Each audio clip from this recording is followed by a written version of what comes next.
Hello friends. So in one of our previous lessons, I had a whole lot of fun testing out different types of sleds to see which ones were faster and which ones were slower. And I found out a couple things. One of them was that some of my favorite sleds, some of the best ones, aren't sleds at all. I tried all different types of things. I tried your classic metal saucer sled, which is a personal favorite. But I also tried things like lids of plastic boxes. I tried the plastic boxes themselves, and an all-time favorite, the lunch tray. I highly recommend the lunch tray. So I found out different sleds do different things. But the other thing I found out was that the ramp that you're sledding down also makes a difference. So you may have gone flying down a ramp like this a day or two ago, and then you come back and you find that you're going down slower. Why is that? What changed? Are there things about ramps or surfaces that make them move faster or slower?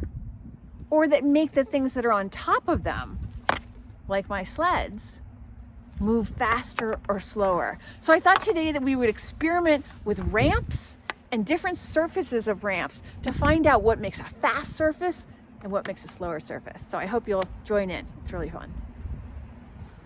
So for this lesson, you really just need some things you can find around your house. So I'll show you two different ways. One way is by making ramps out of something like a piece of cardboard. I just took recycled boxes, or if you have any pieces of wood in your house, that would work. Another way is to use something like a book. So you can just use a book that you already have. A picture book is a good size. And you'll want to have a couple of those.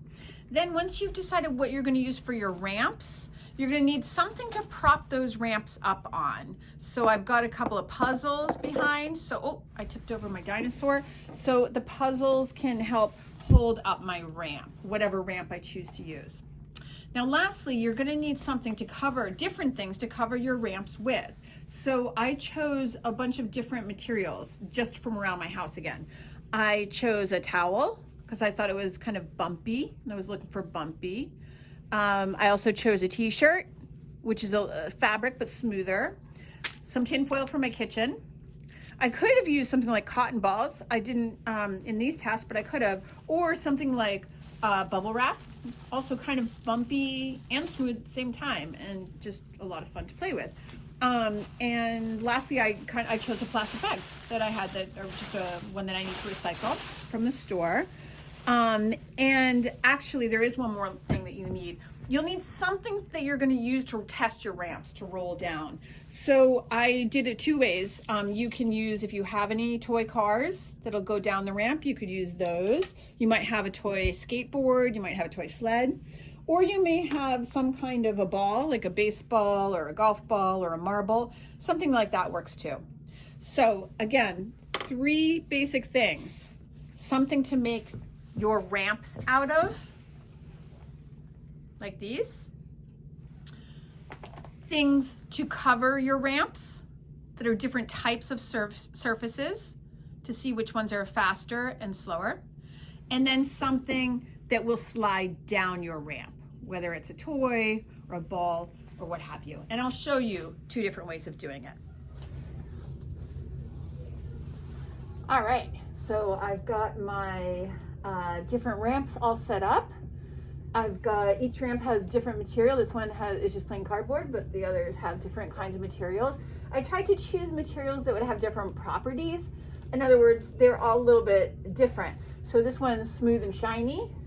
This is soft. It's some kind of fabric.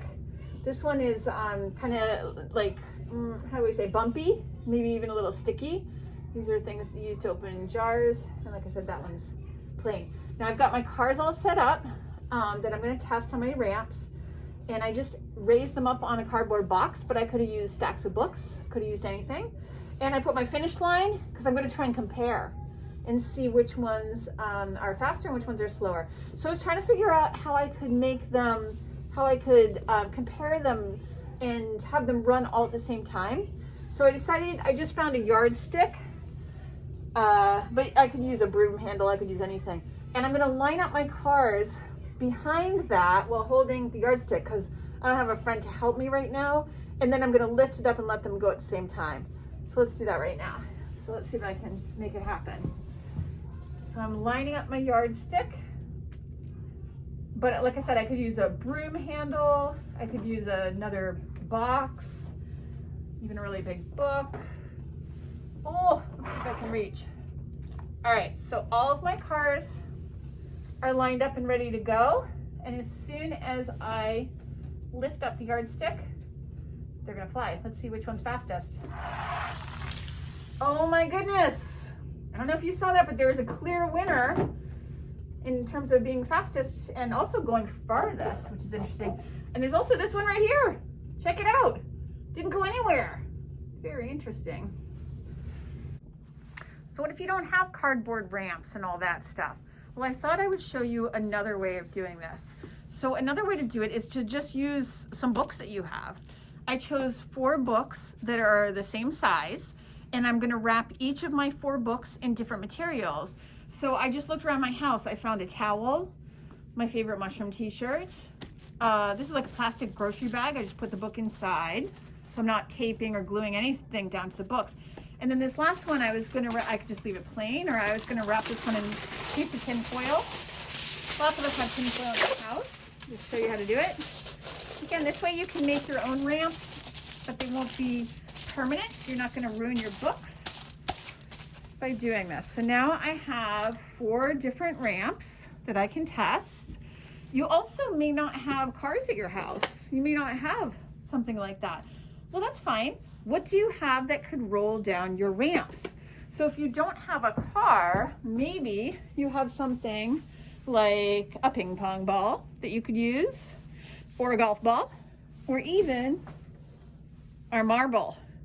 So if you only have one thing to roll down the ramp, you're gonna have to figure out a way that you can compare them to see which surface makes for a faster ride and which surface makes for a slower ride.